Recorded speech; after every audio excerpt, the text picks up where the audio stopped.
Abrir comigo a palavra de Deus. Está lá em 2 Coríntios, carta de Paulo aos Coríntios, no capítulo 5, versículo 17. Segunda carta de Paulo aos Coríntios, no capítulo 5, no versículo 17. É motivo de muita alegria para Deus saber que você veio aqui hoje, que você escolheu estar aqui para ouvir a palavra. Tenha certeza que Ele te trouxe aqui, porque Ele tem algo a falar para você. Vamos à palavra. E assim, se alguém está em Cristo, nova criatura é. As coisas antigas já passaram, e eis que tudo se fez novo. As coisas antigas já passaram, e eis que tudo se fez novo. Curva sua cabeça mais um minutinho. Senhor Deus, essa é a Tua palavra. Esse é o Teu povo. Dá, Senhor, sensibilidade aos corações, para que eles possam ouvir e entender a Tua palavra, Senhor. E me usa, Senhor. Esteja no centro das minhas palavras, que eu não fale nada, mas que tudo provém de Ti, do Teu Santo Espírito. E a oração que nós fazemos em nome de Jesus. Amém. Eu queria começar essa mensagem de hoje à noite fazendo uma pergunta para você. O pastor mencionou aqui agorinha. Eu vou falar sobre salvação. O título da mensagem de hoje é: você é salvo? Então essa é a pergunta que eu quero fazer para você. Só que eu não queria que você me respondesse agora. Eu queria que você fizesse uma autoanálise e que você respondesse para você mesmo aí no seu coração. Agora no início da mensagem e depois no final. Você é salvo? Você tem convicção e certeza da sua salvação? Se Jesus voltasse hoje, você subiria com Ele? Esse é o assunto mais importante na vida do cristão, na vida do crente. E essa deve ser a pergunta mais importante da sua vida, se você é salvo. Por quê? Porque nós estamos nesse mundo aqui de passagem. Nós vivemos aqui 70, 80, os mais fortes 90 e alguns há 100 anos. Depois disso, vem a eternidade. Então, de acordo com a vida que você viveu aqui, você vai ter uma eternidade com Deus, desfrutando das maravilhas de Deus. E quando eu falo isso, não é sentado 24 horas cantando, como quando eu era criança eu pensava que o céu ia ser chato, porque eu pensava que a gente ia subir, a gente ia ficar sentado lá, 24 horas cantando, sem parar, cantando. E quando eu era criança eu pensava, nossa, mas vai ser chato, né? Não, não é nada disso.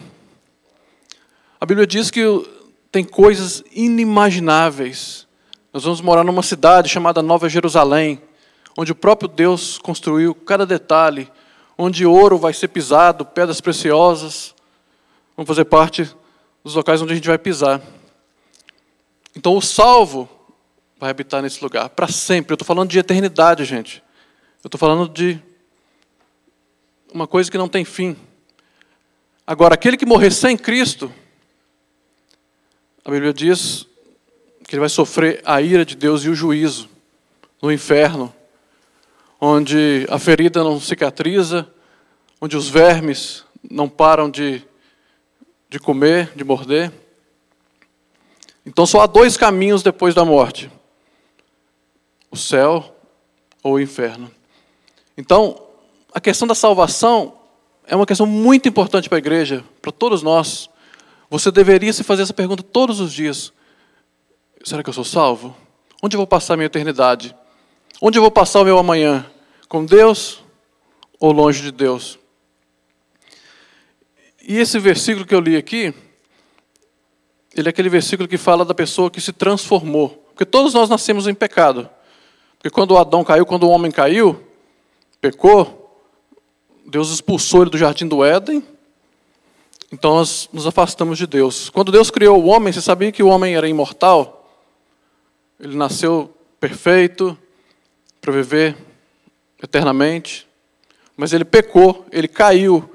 E no momento que ele caiu, o pecado fez parte do cerne do homem, já nasce com a gente. Mas Deus, na sua infinita bondade, nos mandou Jesus. E é sobre isso que eu quero falar, sobre o novo nascimento, uma nova criatura. Observe o que diz o versículo. Se alguém está em Cristo, nova criatura é. As coisas antigas já passaram. Que coisas antigas? O pecado, a mentira, a idolatria, a inveja, a raiva, aquela ira má que te leva a maltratar o irmão, a pecar. Então, as coisas velhas já passaram. Eis que tudo se fez novo. Então, o que nós vamos entender aqui nessa noite é se a gente realmente é salvo. Se a gente realmente é salvo baseado no que a Bíblia diz. Tem que ser baseado no que a Bíblia diz. Porque muitas vezes nos enganamos. Achamos que por vir na igreja nós somos salvos. Por ler a Bíblia, nós somos salvos. Ou porque eu canto bonito. Ou eu ajudo alguém. Sou dizimista. Nada disso garante salvação. Salvação é um outro assunto. Tudo isso que eu falei aqui, dar o dízimo, ajudar o próximo, tudo isso é importante, mas não é suficiente. Mas como que você está me falando isso? Você conhece a história de Nicodemos, lá de João 3? Nicodemos, ele era um mestre em Israel. Jesus disse que ele era mestre em Israel, era um homem culto, inteligente, um judeu daqueles que estudavam realmente a palavra, porque para ser chamado de mestre, Jesus falou, Nicodemos, você é mestre em Israel? E está me fazendo essa pergunta. Que pergunta que ele fez? Ele foi até Jesus de noite e perguntou, Senhor, o que eu posso fazer para ser salvo? Eu vejo que você faz milagres que homem nenhum consegue fazer, então eu entendi que você realmente vem de Deus. O que eu faço para ser salvo? Deixa eu te fazer uma outra pergunta. Nicodemos bebia? De encher a cara e ficar bêbado? Provavelmente não. Fumava, prostituía? Não. Roubava, matava? Também não. Nicodemos era salvo? Não. Porque Jesus falou para ele, Nicodemos, tem que nascer de novo. As coisas antigas, a sua prática pecaminosa tem que ficar para trás. Você tem que ser regenerado, refeito. Só assim você alcança a salvação. Então, como Nicodemos, antes do encontro com Jesus, ele, como eu falei, ele era um judeu que participava ali um dos mestres ali dos judeus, e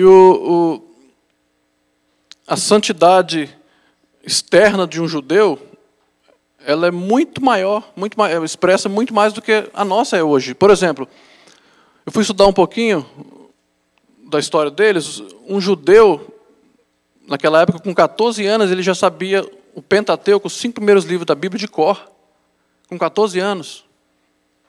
Porque eles viviam na prática da leitura da palavra, estudando, aprendendo, decorando. Então você imagina, Nicodemos estudava a Bíblia muito mais do que eu e você, sabia muito mais do que eu e você. Mas quando ele foi ter com Jesus, para surpresa dele, Jesus falou, Nicodemos, não basta. Tem que nascer de novo. E nós temos que entender, nós vamos entender nessa noite, que a salvação também não é por obras. Você pode orar 200 Pai Nosso, você pode se ajoelhar diante de imagem, você pode subir, igual muita gente faz aí, sobe escadaria de joelho, você pode ir para Aparecida do Norte, você pode... Nada disso vai garantir a sua salvação. Isso não tem valor nenhum. Não serve para nada. Mateus 7:21 diz assim: nem todo aquele que diz Senhor, Senhor, entrará no reino dos céus. O que é Senhor, Senhor? É aquele que vem para a igreja, que processa a fé. Nem todos que estão na igreja todos os domingos, que estão aqui, que participam, nem todos serão salvos. Eu não quero que você se escandalize comigo se você achar que essa palavra é um pouco dura de exortação, porque Deus exorta aquele que Ele ama. A nossa igreja ela tem crescido, tem se avivado, tem se aproximado mais da palavra a cada dia. Então, Deus me deu essa palavra para confrontar você, para você fazer essa pergunta todos os dias no seu coração. Porque nem todo que diz Senhor, Senhor entrará no reino dos céus. Toda a igreja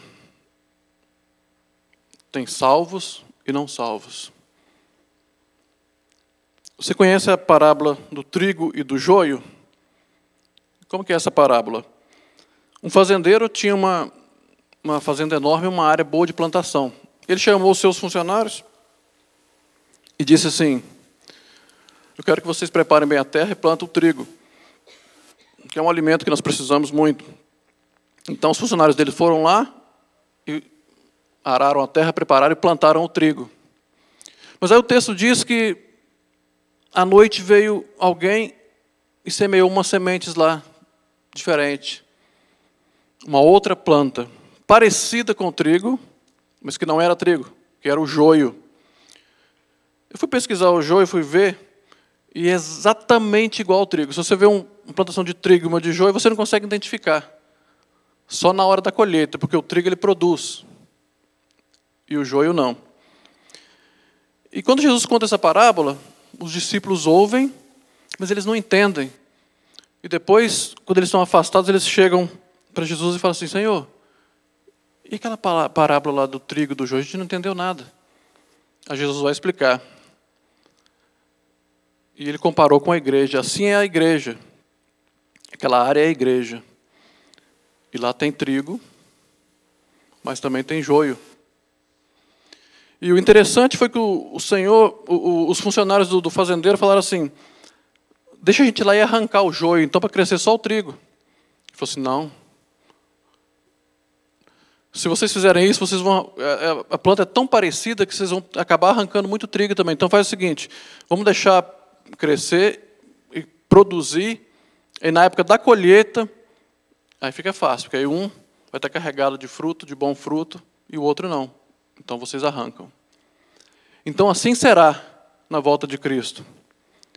Ele vai olhar para a igreja e vai chamar: vinde benditos, ao que ele comparou ao trigo. Mas também vão ter joios que vão se perder. Provavelmente não vai ter nenhuma igreja em nenhum lugar do mundo onde todos se salvarão. Nem com Jesus foi assim. A primeira igreja foi quem? Foi Jesus com os discípulos, com os apóstolos, certo? Eles ouviram ali diretamente do Mestre a palavra, os ensinamentos, as curas. E todos se salvaram dos 12? Não. Um se perdeu. Um era joio. A maioria foi salvo, mas um se perdeu. E assim é nos nossos dias. Mas Deus ama tanto essa igreja, essas pessoas, que Ele trouxe essa palavra hoje. Você acha que é fácil para mim estar pregando isso, estar falando isso aqui? Eu estou pregando para mim também. No meio da igreja, há trigo e há joio. E agora, como identificar? Como saber? Eu trouxe então aqui 7 evidências de um salvo. E você vai estar acompanhando, e no final das 7 evidências, você vai se examinar o seu coração e vai dizer se você realmente é salvo ou não. Porque, irmãos, nós temos que tomar cuidado. A morte, ele não escolhe nem hora, nem lugar. Tem pessoas que morrem de acidente de carro assim, ó, do nada. Sai aqui, vai virar numa curva ali, capotou, tombou, acabou. Ah, mas eu sou cuidadoso no trânsito, eu me cuido. Mas você controla o seu, você não controla o outro. Vem um caminhão desgovernado e entra no seu carro e bate. Acabou. Todos os planos, terrenos, tudo acabou. É por isso que nós temos que estar concentrados no céu, no que é espiritual. Sem falar nas doenças. Hoje aparece câncer em qualquer idade, não tem mais idade. Com 3 meses está levando a pessoa. Aneurisma cerebral, uma veinha que estoura no seu cérebro, acabou. Então a morte ela não escolhe hora nem lugar. Por isso nós devemos estar preparados, certos com Cristo, e sempre, todos os dias, com a certeza da salvação. Vamos às evidências, então, de um salvo. Se você cumprir essas 7 evidências aqui, te vejo na glória. Número 1. A primeira evidência que eu separei aqui, talvez a mais importante, é a mudança na vontade. O que é isso? As pessoas, quando elas vêm para a igreja e se convertem, elas, muitas vezes, elas deixam de fazer o que elas faziam no mundo. Se ela tomava todas e era um beberrão, às vezes até deixa de beber. Se mexia com droga, deixa a droga para lá. Se era uma pessoa envolvida com pornografia, com feitiçaria, com adultério, vem para a igreja, às vezes até deixa. Mas a transformação real, verdadeira, a certeza que você é salvo, só vem quando você deixa de ter vontade de fazer. Porque às vezes a pessoa vem para a igreja, está lá na igreja sentada, não vou beber mais, não vou beber, não vou beber. Eu estou falando aqui, gente, de beber, é de encher a cara mesmo, não estou falando de uma tacinha de vinho, não estou falando de ficar bêbado, o que a Bíblia condena. Então ele vem para a igreja, mas a vontade dele é de estar lá no bar tomando todas. A vontade dele é essa. Ele vem para a igreja, ele era uma pessoa que ele adorava pornografia, tudo que é relacionado ao prazer físico. Ele veio para a igreja e ele deixa de fazer, mas ele continua com vontade. Ele fica doido. Se ele não se policiar, ele cai. Ou seja, ele está na igreja, mas a vontade dele é de estar fazendo as mesmas coisas do mundo. Uma pessoa dessa é salva? Ainda não. O versículo que a gente leu diz que as coisas velhas passaram, ficaram para trás. A vontade de estar no mundo, de consumir o mundo, de ter os prazeres da carne do mundo, tem que ficar para trás.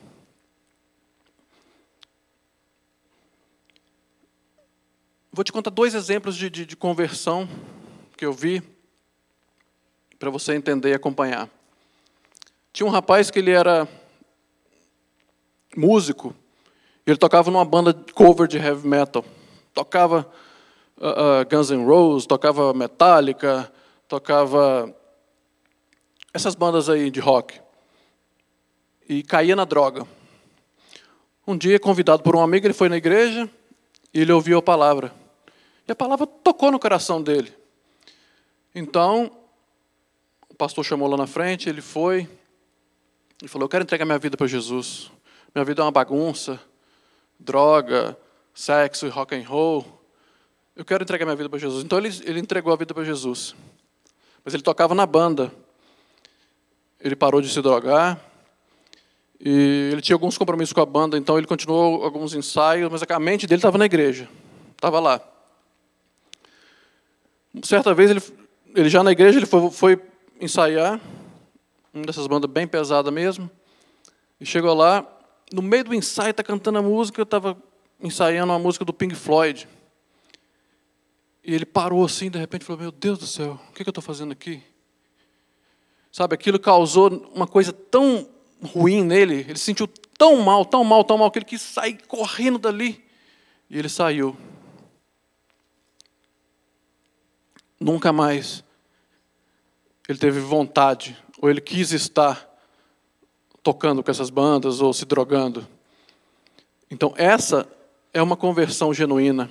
Essa é aquela conversão que você deixou de ter vontade nos prazeres do mundo.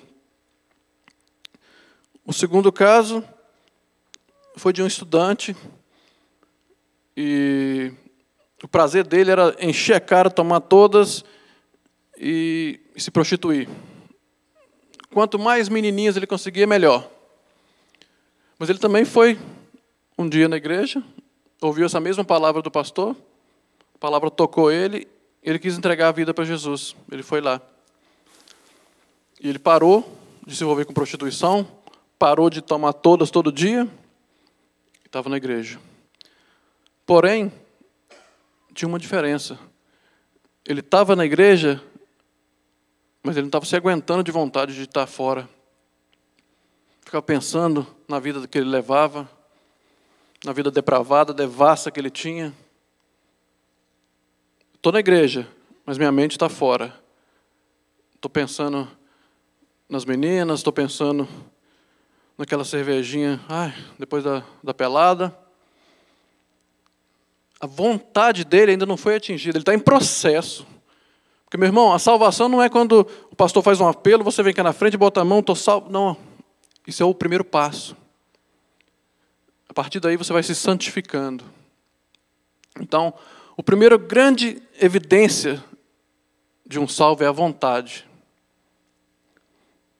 Você tem vontade de mentir? Você tem vontade de pegar aquele irmão e passar a cabeça dele quando ele faz raiva em você? Se isso acontecer uma vez ou outra, irmão, é normal, isso pode acontecer. Estou dizendo uma prática de vida, aquela coisa todo dia, diário. Quer ver o outro se dar mal. Aquela irmã lá, tomara que ela se dane. Abater o carro, bem feito, para aprender também. Aí nós precisamos de cura espiritual. Segunda evidência. Essa é interessante. A pessoa que realmente salva, cristão genuíno, tudo que ele faz é de acordo com a Bíblia. Vai fechar um negócio? Espera aí, antes de eu assinar o papel, deixa eu ver o que a Bíblia diz. A Bíblia diz que tem que servir não só a Deus com justiça, mas também ao homem. E se naquele negócio ali, isso aqui vamos ganhar só 500, não faz diferença não. Se você não faz de acordo com a Bíblia, é um sinal que você não é salvo. Tudo que você for fazer, no seu relacionamento, marido e mulher, você sabia que a Bíblia tem um conselho para cada área da sua vida? Em tudo que você for fazer, a Bíblia tem um conselho para você? Se você é casado e se desentendeu com a esposa, o marido que é salvo, o que ele faz? O que a Bíblia manda fazer? Eu sei que ela me fez raiva, ela está errada. A Bíblia manda eu amar minha esposa. Então, por mais que ela errou, não importa. Você tem que amar. Mas está difícil para engolir, mas eu sou salvo em Cristo Jesus. Eu amo. E a mulher? Quando o casal lá discutiu, a mesma situação. E ela está lá doida e quer falar, quer brigar. Mulher, se você quer ser sábia, se você é salva, você tem que fazer o que a Bíblia diz. O que a Bíblia diz quando a mulher está em discussão com o homem, está assim? A mulher sábia, a Bíblia diz que ela fica calada. Não fala um A, quietinha. Isso é usar de sabedoria. Isso é evidência que você é salva. É na hora que você está ali com raiva. Mas a culpa é dele. Mas eu vou ficar calado.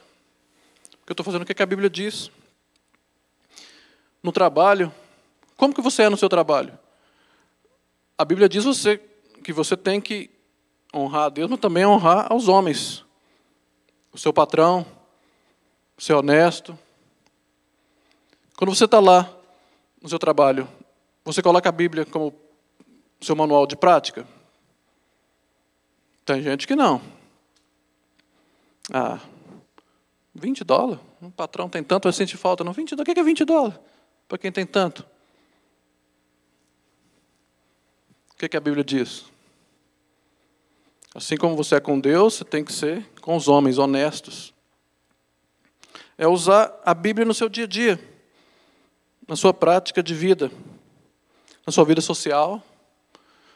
Um amigo que não é cristão te convida para ir num lugar, você vai. Mas é porque todo mundo está bebendo, enchendo a cara, eu vou encher também? Não. O que a Bíblia diz?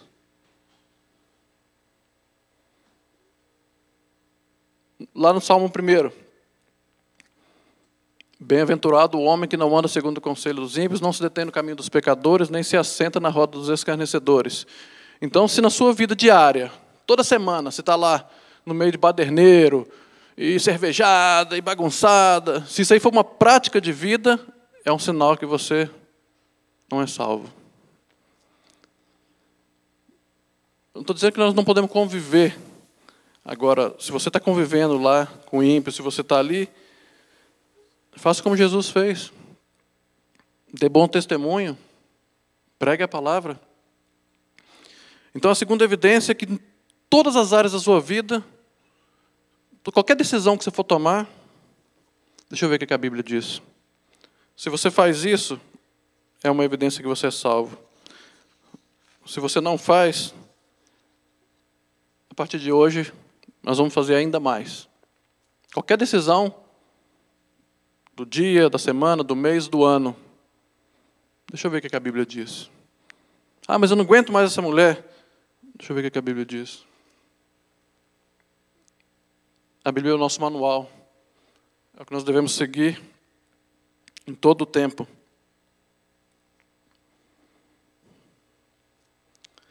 Tem gente que quando a gente fala de Deus, quer pregar, quer falar de Deus, eles falam assim, estou falando de ímpios, quando você quer pregar, falar do amor de Deus para alguém, eu me lembro de uma história que, na faculdade, que tinha um rapaz muito inteligente, só que ele não gostava de igreja, de Deus, e ele falava assim, se Deus eu até acredito em Deus, mas se Deus é amor, essa história aí de inferno, isso não existe.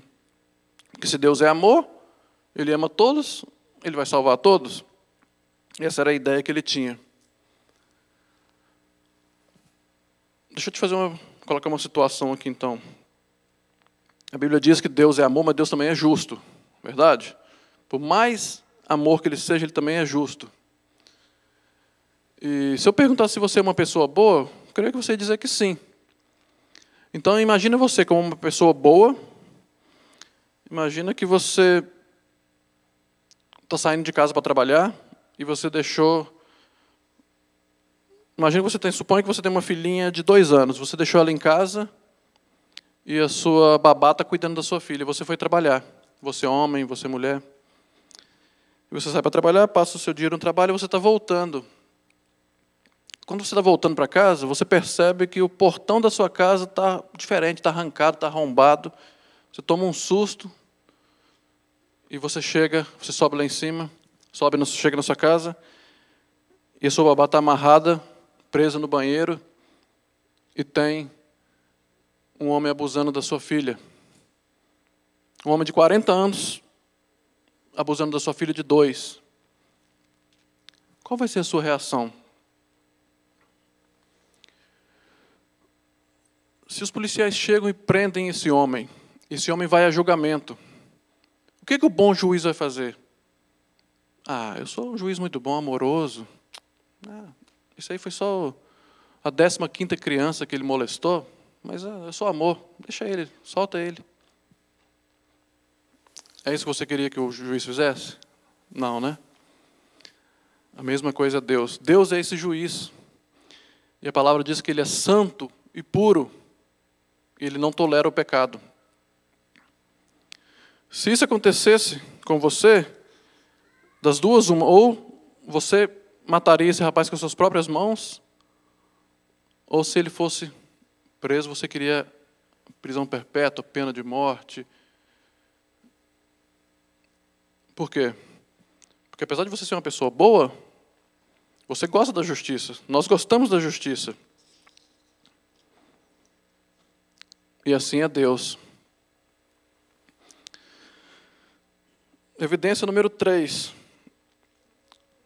Para saber se você é salvo, a Bíblia diz que a pessoa, o salvo, ele dá bons frutos. Pelo vosso fruto vos conhecereis.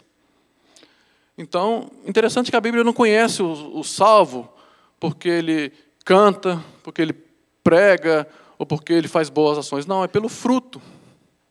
Pelo vosso fruto os conhecereis. Mateus 7,16. O que é o fruto? A pessoa salva, ela paga o mal com o bem. Se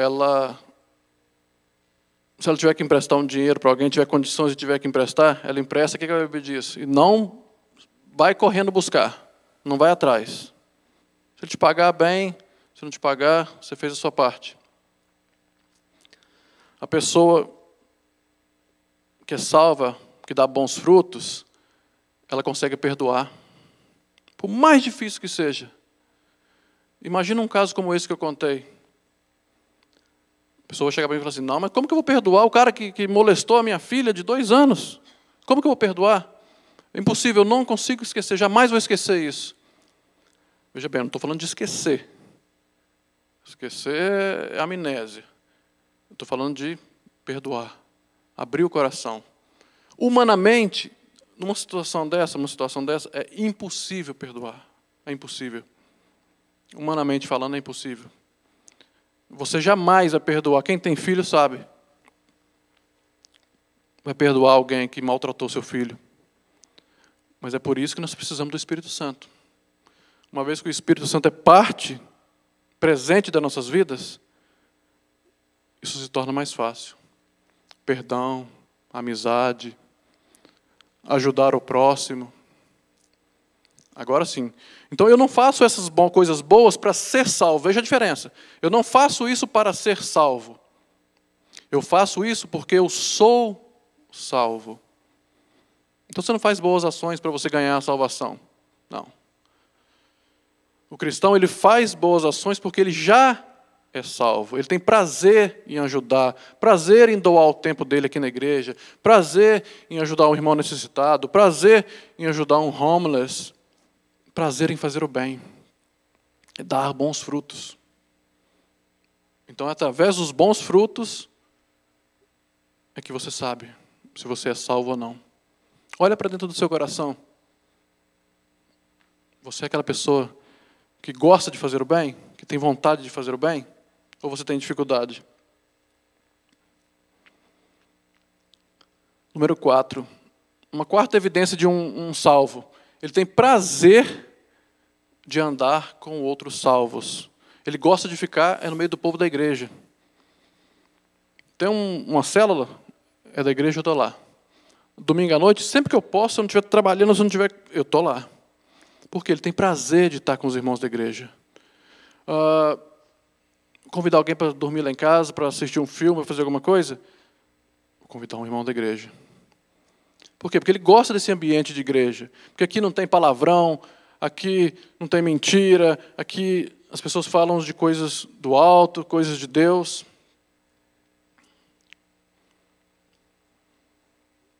Então, o salvo, mais uma coisa que evidencia que você é salvo, é que você tem prazer de estar com os irmãos.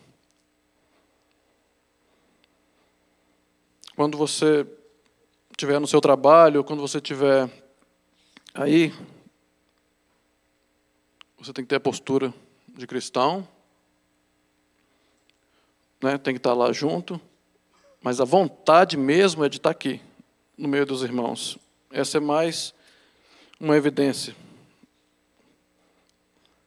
A quinta evidência de que você realmente é salvo é quando você tem percepção, olha, essa é importante, é quando você tem percepção do seu pecado. Porque tem gente que está na igreja, se diz que é salvo, mas quando peca, não sofre, não sente. Aquilo não incomoda. O verdadeiro cristão, quando ele peca, irmão, nossa, para dormir é uma luta. Aquela coisa fica na cabeça. Fala, poxa vida, eu caí, eu errei, eu falhei. Meu Deus. E ele dobra o joelho, ele pede perdão. E pede perdão a Deus. Se possível, pede perdão ao irmão. O pecado, a gente tem que estar sensível ao pecado. Agora, o que acontece na maioria das igrejas? Uma mentirinha. Não tem nada a ver, não vai fazer diferença, não.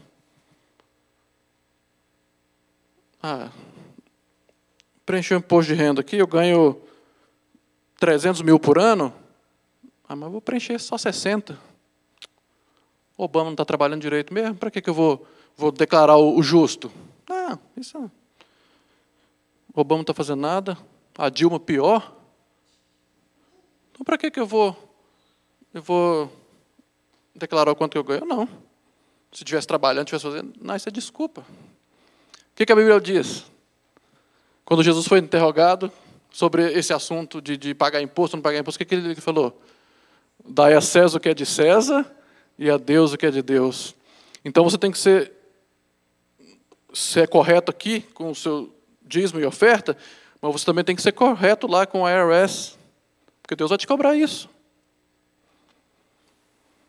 Então essa é mais uma evidência. Quando você peca, quando você maltrata um irmão, quando você ofende, quando você se ira com o irmão, prejudica, chega à noite, aquilo tem que vir na sua cabeça assim, como uma pedra pesada, grande, enorme. Se isso acontece, quando você peca, pode agradecer. Se o pecado te incomoda, é um grande sinal que você é salvo. Porque a Bíblia diz, todos pecaram, todos. E destituídos estão da glória de Deus. A diferença do salvo para o ímpio, então, qual é? O ímpio, ele peca, não está nem aí. Toma todos e faz o trabalho no dia seguinte. Estou nem aí. Conta uma mentira aqui, outra lá. Trai a esposa aqui, trai a esposa lá. Trai o marido. Nós temos, então, que estar sensíveis ao pecado. Tem gente que pega os 10 mandamentos e fala e vê lá. Não adulterarás, não matarás. Então eu estou bem, eu nunca matei, eu não roubo. Quando você é sensível ao pecado e estuda a palavra, você entende. Porque no Velho Testamento, quando a pessoa adulterava, era morte, ele morria apedrejado. Quando Jesus veio, ele mudou, porque o pecado estava no ato de se prostituir. Quando Jesus veio, ele falou, não. O pecado, ele começa no coração, na mente. Mateus 5 fala assim, se você olhar para uma mulher com a intenção impura no coração, você já adulterou com ela. Então, adúlteros. Se você irar contra o seu irmão, olha o que a Bíblia diz, se você irar contra o seu irmão, você é um assassino. Então você não precisa pegar um revólver, pegar uma faca e ir lá e matar. Se você tiver raiva, ódio mortal do seu irmão, ou de outra pessoa, a Bíblia considera esse ato, esse sentimento, o mesmo patamar de um assassino. Então você não tem que pegar uma arma e ir lá e matar. Se você pensar, está aqui, na mente. Então, irmãos, nós temos que estar sensíveis ao pecado.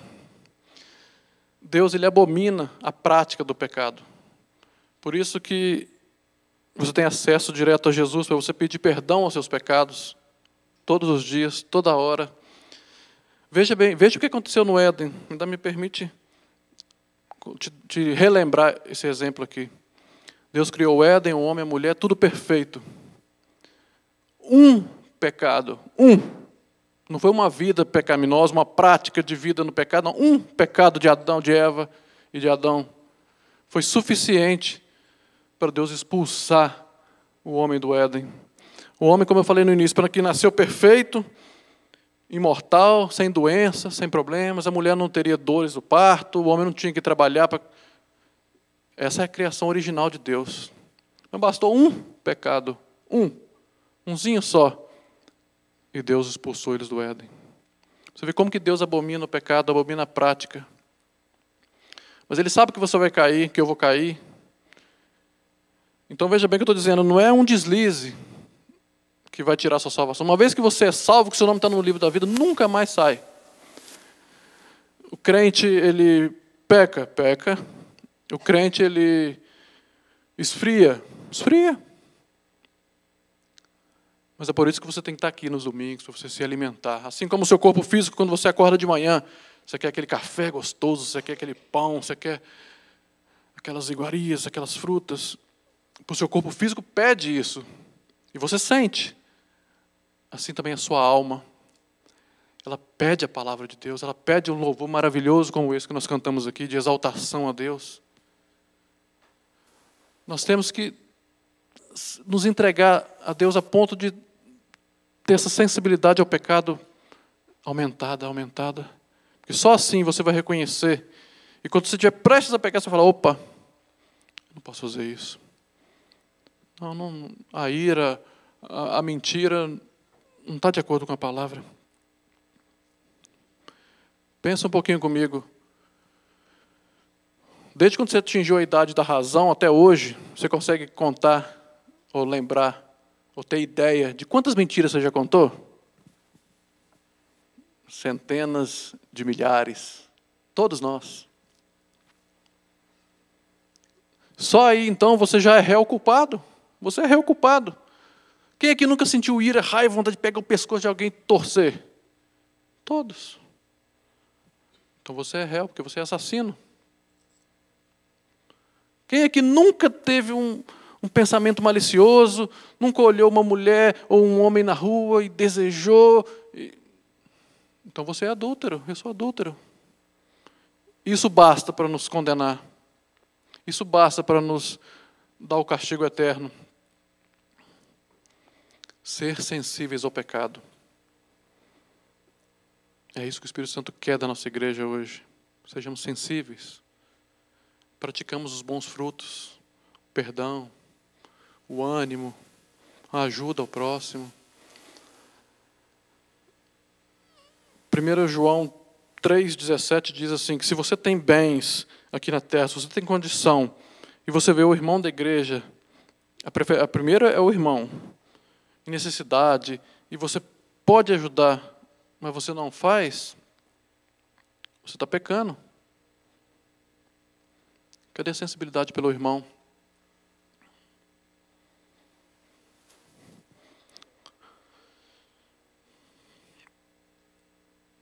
Número 6. A pessoa que ela é salva, ela vai se santificando dia a dia. É mais ou menos assim, ó. Nós estamos hoje no mês de setembro. Então, o seu mês de setembro, ele tem que ser melhor, você tem que estar mais próximo de Deus, você tem que ter um pouquinho mais de conhecimento da Bíblia do que você tinha em agosto. Como eu falei, a salvação ela é um processo. Então, hoje, eu tenho um pouquinho mais de facilidade de perdoar do que ontem. Mas amanhã, domingo que vem, eu vou estar um passo à frente. Vai ser um pouquinho mais fácil para me perdoar. O meu coração vai estar mais aberto para ajudar. Por quê? Porque dia a dia, a palavra ela vai trabalhando no meu coração. Vai melhorando. Porque não se esqueça que eu falei, nós somos descendentes de Adão. Nós herdamos o pecado de forma hereditária. Todos nasceram pecadores. Todos nós. Agora, o cristão ele busca melhorar dia a dia. Hoje eu perdoo mais. Hoje eu vou ter mais facilidade para dar uma oferta. Hoje eu vou ajudar um irmão. Então a conversão, ela passa por etapas. Por etapas. Número 7. A pessoa que é salva, ela espera ansiosamente pela volta de Jesus.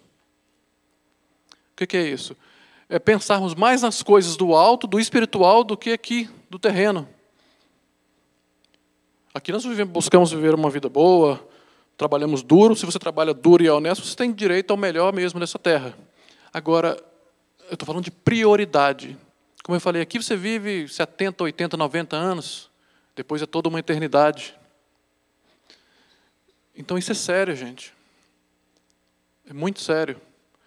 Não troca a sua eternidade por 20, 30 anos de prazer, não. Não troca a sua eternidade por bens materiais que você vai morrer e vai deixar tudo aí, de qualquer jeito. pense e lute sim por uma vida boa aqui, mas a prioridade é o espiritual, é Deus. Um dia todos nós vamos prestar contas a Deus de tudo que passou, tudo que fizermos aqui. Marcos 8,36 diz: o que adianta o homem, Jesus falando, o que adianta o homem ganhar o mundo inteiro e perder sua alma? O que adianta? Você não vai levar nada.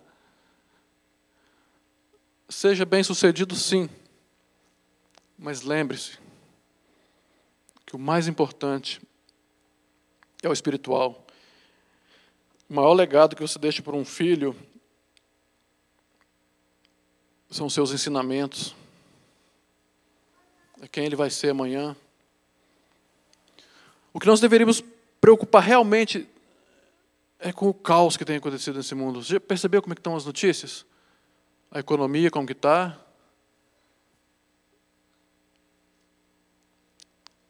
Fomes, guerras, injustiça. Tudo isso está escrito na Bíblia há mais de 2000 anos. Gente, a terra, as pessoas, a terra está gemendo, anunciando a volta de Cristo. O tempo está chegando. As profecias estão se cumprindo. Não pensa assim que a volta de Cristo vai acontecer lá na frente, não. Está muito próximo. Acerte sua vida. Vamos acertar nossa vida. Vamos acordar. O mundo está aí, cristãos sendo perseguidos. Você sabia que 40 mil pessoas morrem por dia de fome? A maioria crianças. Está lá no site da ONU. Pode buscar que você vai ver lá. 40 mil pessoas morrem por dia, desnutridas, porque só tem, às vezes, um tipo de alimento. A maioria crianças, a maioria no continente africano. 40 mil pessoas por dia. E eu estou preocupado qual carro que eu vou ter o ano que vem. Quantos apartamentos eu vou comprar, eu vou construir, terrenos. Nós temos que olhar para os sinais da vinda de Cristo. Eu queria só voltar com vocês aqui para você fazer aquela análise, aquela pergunta que eu te fiz no início. Você tem certeza da sua salvação? Como que está a sua vontade? Ela é para as coisas boas, as coisas de Deus? Você faz tudo de acordo com a Bíblia? Tudo você consulta? Tudo você faz baseado no que a Bíblia diz? Você dá bons frutos? O seu fruto é o amor, a mansidão. Olha o que Jesus disse: aprendei de mim que sou manso e humilde de coração. Mas tem aquele irmão que é ranzinza, cascudo, brigão. Não tem a mente de Cristo. A mente de Cristo é a mansidão, o domínio próprio. Você tem prazer em estar com os santos, com as pessoas que falam da mesma fé? Você sofre quando peca? Quero que você faça essa análise com você. Você busca a santificação diariamente? Você busca ser uma pessoa melhor hoje do que você era ontem? Amanhã você vai ser melhor do que você é hoje? Você espera ansiosamente a volta de Cristo? Para encerrar, quero dizer duas coisas para vocês. Primeira, tenha certeza de uma coisa. Você pode até viver uma vida terrena aí de alguns anos sem Cristo, mas não queira morrer sem Ele. Não queira morrer sem Jesus. A Bíblia diz que no momento que você parte desse mundo físico, se você partiu sem Cristo, você já vai para um lugar de tormento. Como eu falei no início, a morte está aí. Ninguém quer morrer, ninguém escolhe hora, nem doença mais escolhe hora. Hoje você vê jogador de futebol de 20 anos dando ataque cardíaco, criança de 6, 5, 3 anos morrendo de câncer. Vamos nos preparar. E quando você fala de salvação, aí você pergunta, mas então como que eu faço para ser salvo? Jesus disse, eu sou o caminho, a ressurreição e a vida. Ninguém vem ao Pai se não for por mim. Então, religião não salva, boas obras não salvam. O que salva é uma vida com Jesus. Se você, a fé que você segue não tem Jesus como o centro, o alvo principal, tome cuidado. Jesus ele tem que ser o alvo principal da sua adoração, do seu coração. Porque a Bíblia conta a história de grandes homens, para encerrar. Por exemplo, a Bíblia fala de Abraão, que foi o pai da fé, o homem que deu início ao projeto do Messias, porque através de Abraão Deus fez o povo judeu, de onde veio o Salvador. Então Abraão foi um grande homem, um homem poderoso, mas Abraão não salva. A Bíblia também fala de Moisés, o libertador de Israel, aquele homem que enfrentou Faraó, Deus usou ele poderosamente, ele falava face a face com Deus, onde Deus através dele abriu o Mar Vermelho, e Moisés era um homem tremendo, mas ele também não salva. A Bíblia fala também de Maria, aquela doce, jovenzinha, meiga criança, que ela foi escolhida e visitada pelo anjo Gabriel, foi escolhida por Deus e visitada pelo anjo para gerar o Salvador, para gerar o Messias. Uma mulher extraordinária, espetacular, boa, mas Maria não salva. A Bíblia também fala de Paulo, que foi aquele homem que trouxe o evangelho aos gentios, e muito provavelmente por causa do trabalho de Paulo, o evangelho foi passando de geração em geração, e você ouviu e eu ouvi, e por isso estamos aqui, porque nós acreditamos. Paulo foi um homem espetacular, mas para por aí, Paulo não salva. Só um nome